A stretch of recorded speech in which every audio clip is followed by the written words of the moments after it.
Bueno, es una jornada muy importante para el país. Sobre la medianoche va a comenzar la veda electoral. Hoy hablaba en la radio temprano, capaz que lo podemos conversar con Mario en el arranque de la entrevista. Primero que nada, Mario Vergara, gracias por haber aceptado la invitación. Un gusto. No, Bienvenido. digo, el sistema electoral del país, ¿no? Y la democracia que tenemos, ¿no?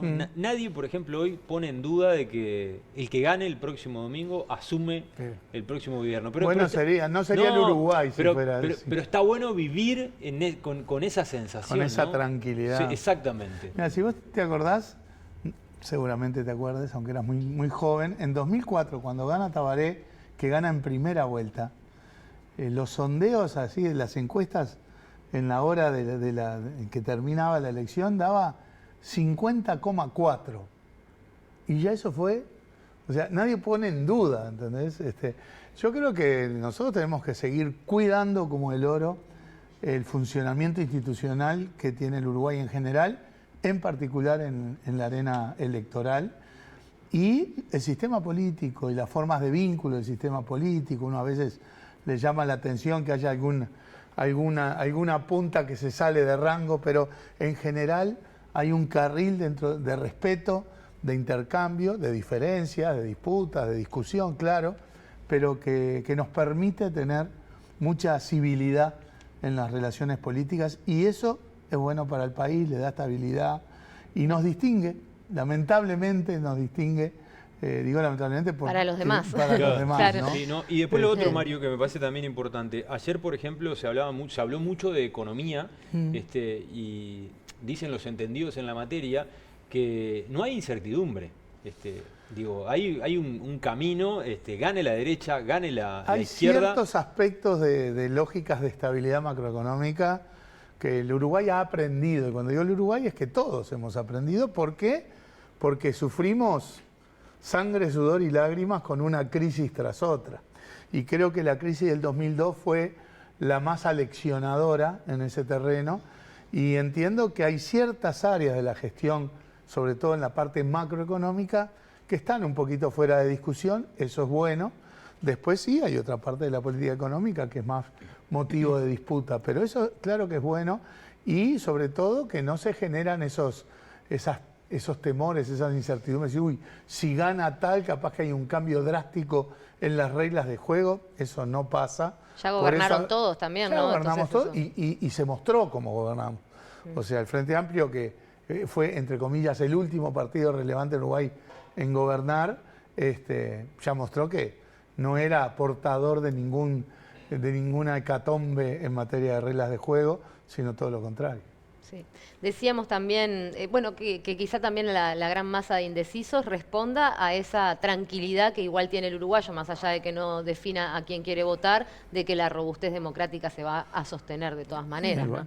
Pero bueno, eso daría para más análisis. Sí. Hablábamos del cansancio con el que llegan los políticos a esta última etapa de la campaña. Decía Diego, cansancio físico, cosa que en la tanda nos reafirmaba Mario Vergara por lo que son las idas al interior del país, pero también hay mucho cansancio emocional por esto de los relatos que se establecen, por esto de bueno, las chicanas que se tiran. ¿Cómo lo has vivido? Dijiste, yo fluyo. A ver, ¿cómo es eso de fluir? No, yo lo he vivido los 5 años porque fui legislador de la oposición, y obviamente nuestra obligación como legisladores de la oposición es estar atento y alerta a denunciar lo que entendemos que hay que denunciar, al juego político y el debate, que siempre hay que estar alerta. Es desafiante.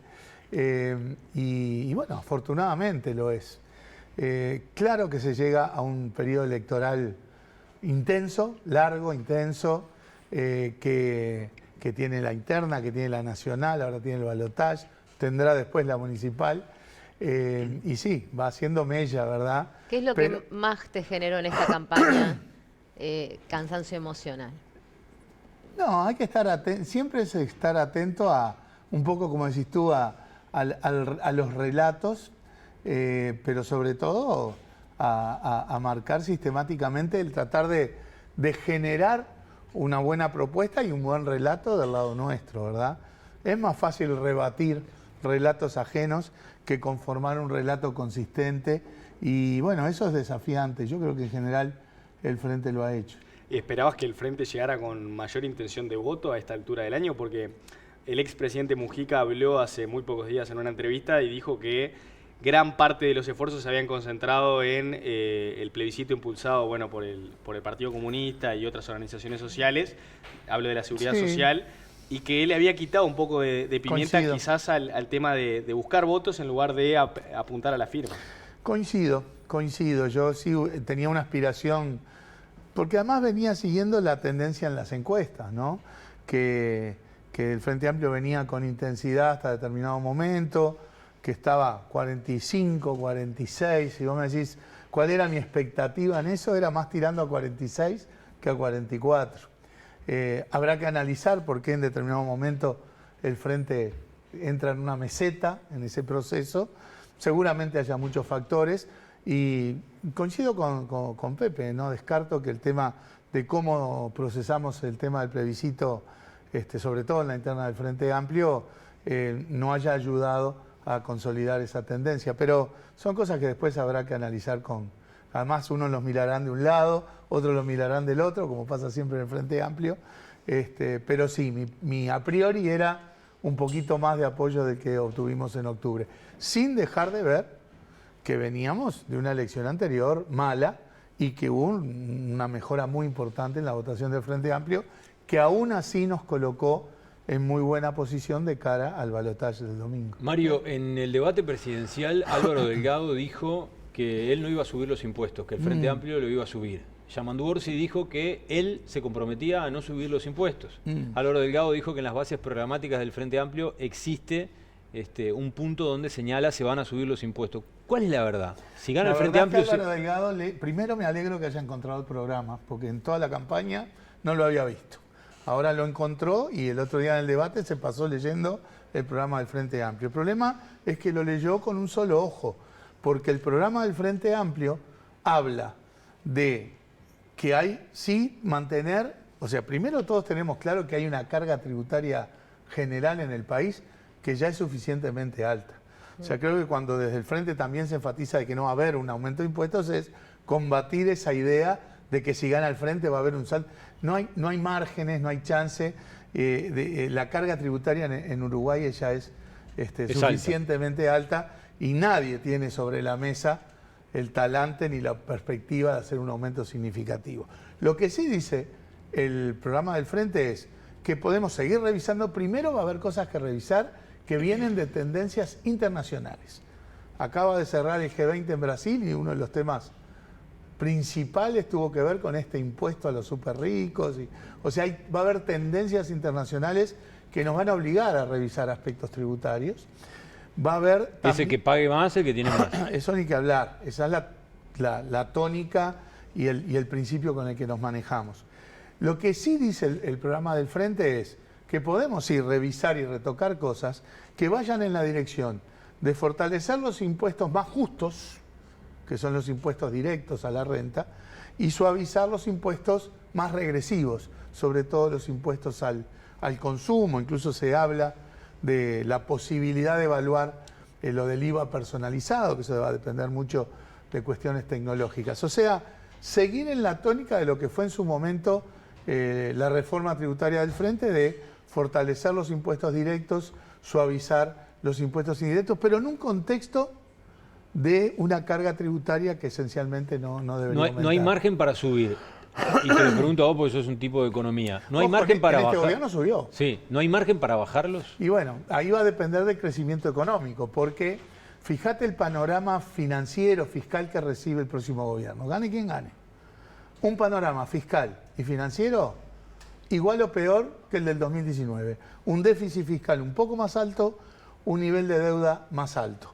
A pesar de que esa era la obsesión del actual gobierno, a pesar de que ellos hablaban de luces rojas, de catástrofe, bueno, el panorama fiscal y financiero hoy es peor que ese del 2019. Y en ese contexto significa para adelante que los márgenes de maniobra van a ser muy acotados. Por otro lado, hay demandas genuinas, recomponer presupuesto educativo, de salud, de vivienda, de infancia, de seguridad, ¿verdad? Entonces, ahí va a haber un dilema y un desafío que es político, Por lo tanto, yo te diría, ¿hay un margen ahí para bajar impuestos? No. Dependerá del crecimiento económico, que es lo que va a permitir ir alimentando también estas necesidades de recursos para desarrollar estas políticas que se retrajeron en los recursos. Y bueno, eventualmente en el futuro se podrá pensar alguna alternativa de rebaja. Pero ojo, estoy hablando en tónica general. Macro. Te hago una consulta. No estoy hablando de afinar un impuesto. Antes de cambiar de tema, sistema paridad de importación en cuanto a los combustibles, ¿eso revisaría el Frente Amplio si llega al gobierno o está bien? Primero, ¿qué se hizo en este gobierno más allá del discurso? Más allá de lo que se votó en la LUC. Se hizo algo que en el fondo no era muy diferente de lo que se hacía antes. La paridad de importación es una referencia y después se tomaban decisiones de suba o baja de los combustibles incorporando otras consideraciones de índole política y de política económica.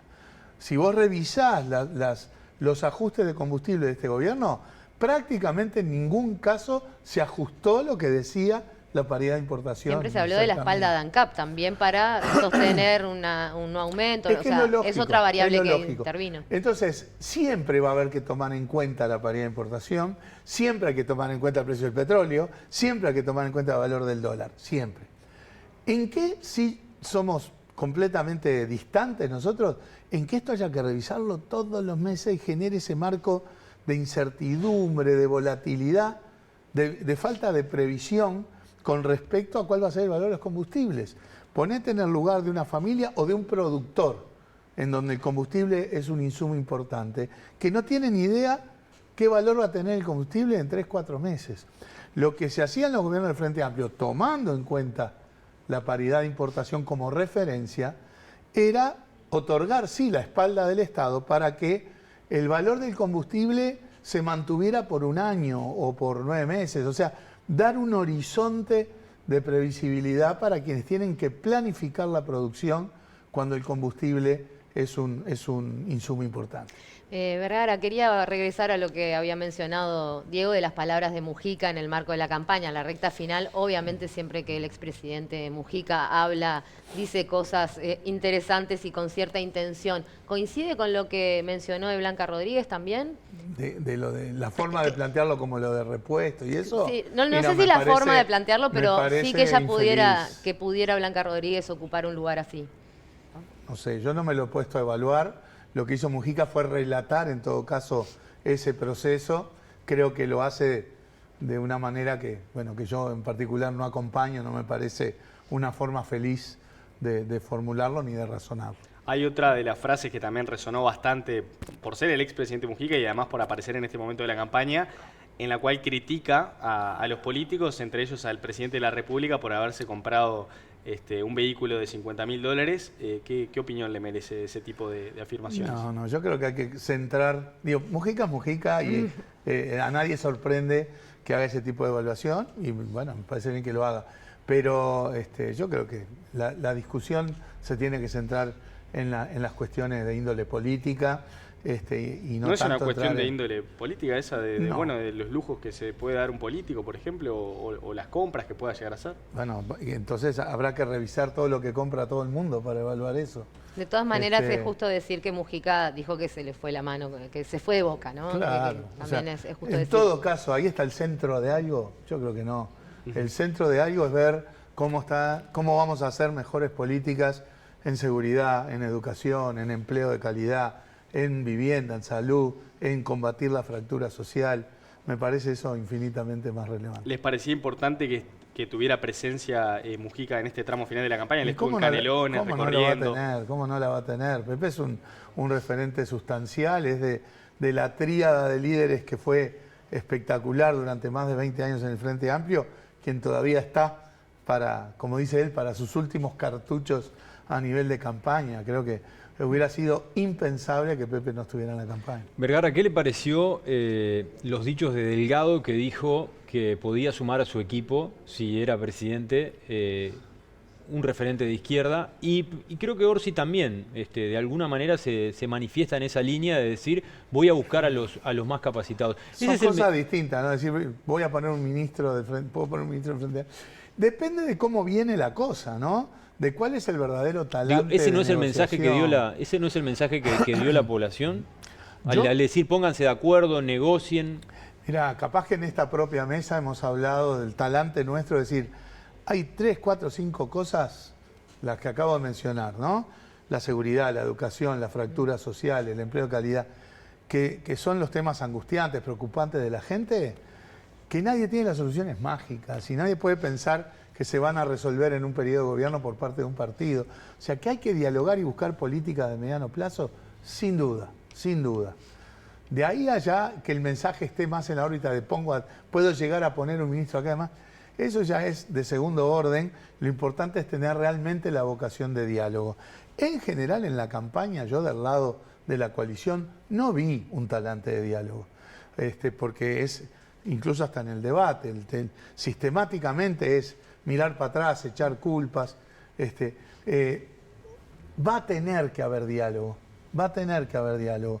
No solo porque nadie tiene la mayoría parlamentaria en las dos cámaras, el Frente la tiene en una pero no en otra, aunque el Frente hubiera tenido mayoría en las dos cámaras, yo creo que también había que apuntar al diálogo. Y pero además, eso lo definen los votos, ¿no? Eso lo definen los votos, las mayorías parlamentarias. Peso, sí, claro. El peso. En el Ejecutivo lo define directamente quien gane. Sí, si va a integrar ministros del otro lado. No, por supuesto, pero en todo caso eso tiene que ser el corolario, el resumen. Primero ¿Pero usted está hay de acuerdo dialogar. con que se integren ministros sin nombre y apellido, pero que haya un gabinete mixto? Yo a priori no tengo dificultad con eso, pero lo previo a eso es realmente dialogar y acordar políticas. Claro. Y no tiene por qué ser ministro. Que haya gente Nosotros estuvimos 15 años en el gobierno. Yo integré equipos económicos donde a nadie se le preguntó, excepto quienes eran de designación política, por supuesto, a qué partido votaban en los equipos económicos. Sí, en las hubo empresas mucha estatales gente, quedan también. En las empresas estatales quedan personas de partidos varios. Pero no me refiero a gerentes, ¿no? Me refiero a ver, Azucena Arbeleche dirigía la oficina de deuda de los gobiernos del Frente Amplio. O sea, lo que quiero decir es que es natural que eso pueda pasar. ¿Y el talante de Delgado es de alguien dialoguista? No demasiado, no demasiado. Yo por lo menos no lo interpreto en esos términos. No pasó durante el gobierno general y tampoco vi que pasara durante la campaña. Sí veo a Yamandú con un talante de negociación y de diálogo, entre otras cosas, porque se vio también en la necesidad de negociar y dialogar para llevar adelante algunas cosas en la Intendencia de Si Canelones. gana el Frente Amplio, ¿debería haber un gabinete paritario? Sí, claro. ¿Sí? Sí. Es de lo que piensa que... Sí, sí, claro. Porque está en discusión eso, ¿no? En cómo llegar a esos lugares, las capacidades. No, pero capacidades, ¿cómo uno puede sospechar que no va a haber capacidades suficientes? Capacidades de hombres y mujeres. Capacidades va a haber. O sea, el tema de que sea de paridad no sustituye la necesidad de que los jerarcas sean los De más calidad. capaces. De todas Claro. maneras es un poco contradictorio esto de la paridad y cuando después hablamos de las identificaciones de género, porque también volvemos sí, a ya lo pero ya es binario, otro- ¿no? ya Es es como otro- otra discusión, pero Sí, bueno, sí. de alguna manera al hablar de paridad uno habla de una Hombre y lógica, mujer, de una lógica básicamente. binaria. Sí. Un tema sensible en esta campaña fue la seguridad social, sin duda, con el Sí. plebiscito en el medio. ¿Qué va a hacer el Frente Amplio con respecto a la cantidad de votos que obtuvo el plebiscito, más allá de que no llegó? El Frente Amplio va a hacer lo que dijo que iba a hacer y que resolvió unánimemente hacer. Bueno, pero hablando de esto de los Llamar- relatos, es importante recalcarlo, Bien, ¿no? ¿Qué es lo que va a hacer? Sí, me parece perfecto. El Frente, cuando se vota la ley de este gobierno, el Frente dice, estamos en contra, es una ley injusta, porque toda la carga de esa reforma recae en los hombros de los trabajadores y las trabajadoras. ¿Qué hacer? El Frente, unánimemente, decide cambiar el mapa político, por supuesto, si no ganaba el Frente no iba a cambiar nada, llamar inmediatamente a un diálogo nacional, sistema político, con otra constelación política, organizaciones sociales, para avanzar sobre una nueva reforma por la vía legal, una nueva ley de seguridad social, con los principios que están en el programa del Frente Amplio, que es obviamente garantizar derechos, que es buscar una carga más justa, la distribución más justa de la carga del sistema, que es ampliar derechos, que es también tener una estructura, como dice el programa, con 3 pilares, un pilar solidario, un pilar de reparto, un pilar de capitalización. Por lo tanto, eso es lo que el Frente Amplio tiene que abordar después del domingo, si gana la elección. Llamar a un diálogo nacional, hacer un diálogo que entiendo yo no debe pasar del primer año de gobierno y avanzar hacia una nueva ley de reforma de la seguridad social que revise cosas como por ejemplo el tema de la edad. El tema de la edad no surge del plebiscito, ya en la discusión parlamentaria y en propuestas que nosotros los legisladores frente amplistas hicimos durante la discusión parlamentaria, ya se planteaba el tema de la flexibilización en la edad, ya se planteaba el tema de que hubiera otras aportaciones, que las transiciones de la caja militar fueran más rápidas, que no se redujeran tanto las pensiones por discapacidad. O sea, hay un montón de aspectos que van a estar sobre la mesa, sin duda, nuevamente, con una discusión política diferente, camino a una nueva ley. ¿Y eso no es no respetar el voto de la gente en el plebiscito? No, para nada. A ver, el plebiscito no salió, ¿verdad? O sea que la mayoría de la gente no lo votó. Nosotros, como Frente Amplistas, no estábamos de acuerdo en que estas cosas se pusieran en la Constitución. Pero el tema de edad y jubilación mínima, estábamos todos de acuerdo. De cómo y afinaremos el mecanismo, pero en el marco legal. Y después, sobre los demás aspectos, bueno, el plebiscito no salió. También eso es lo que hay que respetar. Vergara, voy con una más antes de cerrar a propósito de Odone, que va a ser el ministro de Economía en caso de que gane Yamandu Orsi. Él en 2018 afirmó que la gestión de Mujica en términos financieros había sido desordenada y este año en entrevista con En Perspectiva dice que gran parte de los errores había sido tener 2 equipos económicos. ¿Crees que es parte de lo que el Frente Amplio debería evitar repetir? Yo creo que no es cierto que hubo 2 equipos económicos, que hubo más bien un juego político asociado a ese tema, pero no hubo 2 equipos económicos, que hubo un marco de algún desorden en la gestión. Es cierto porque recuerdo a Danilo y a Fernando Lorenzo plantear explícitamente que se planteaba en el gabinete que algunas empresas públicas estaban un poco operando por fuera del perímetro de lo acordado en la política económica. Esas cosas sí, hay que aprender y hay que evitar que se repitan. Pero no en la clave de que hubiera 2 equipos económicos, yo creo que eso no era cierto. Vergara, y cortita en el final, inserción internacional. Si gana el Frente Amplio, ¿qué va a hacer? Por ejemplo, el TLC con China, que venía siendo atendido por el gobierno. ¿Se seguirán con esas negociaciones? Pero quedó absolutamente congelado eso, porque en el tema de las relaciones con China, ya en el gobierno de Tabaré Vázquez había habido un estudio de prefactibilidad que llegó hasta un cierto punto. Que en el actual gobierno se avanzó un poco más, pero no más que un estudio de prefactibilidad. Y a la hora de avanzar, China fue claro en que difícilmente avance en un TLC con Uruguay de espaldas al Mercosur. Creo que también hubo un error en este gobierno de arrancar yendo al Mercosur, a decir el Mercosur es un lastre, yo voy a negociar por la mía, que obviamente no era un camino sin salida. Claro, quedamos solos. Claro, y sin perspectiva. ¿Quién podía pensar que China iba a hacer un acuerdo con nosotros para enemistarse con Brasil o Argentina? Yo creo que Uruguay, en la tónica de la inserción externa comercial, tiene que hacer lo que ha mirado siempre. El mundo es fundamental para el Uruguay, la inserción del Uruguay es fundamental en una geopolítica complicada y por lo tanto nosotros tenemos que mantener las mejores alternativas, las mejores relaciones, la mayor cantidad de acuerdos que aunque no sean acuerdos profundos como un TLC, que sean acuerdos igual menos ambiciosos. Que nos abran mercado. Exacto, que nos abran mercado, que nos abran acceso a mercado en Estados Unidos o en Europa, que nos bajen algún arancel en China. Ese pragmatismo es el que tenemos que seguir empujando, porque en la geopolítica de hoy, un país como Uruguay, que necesita a todo el mundo para crecer, no se puede ni casar ni pelear con ningún bloque geopolítico. Mario Vergara, gracias por estos minutos, mucha suerte el domingo y bueno, la seguimos en cualquier momento. Con mucho gusto. Gracias.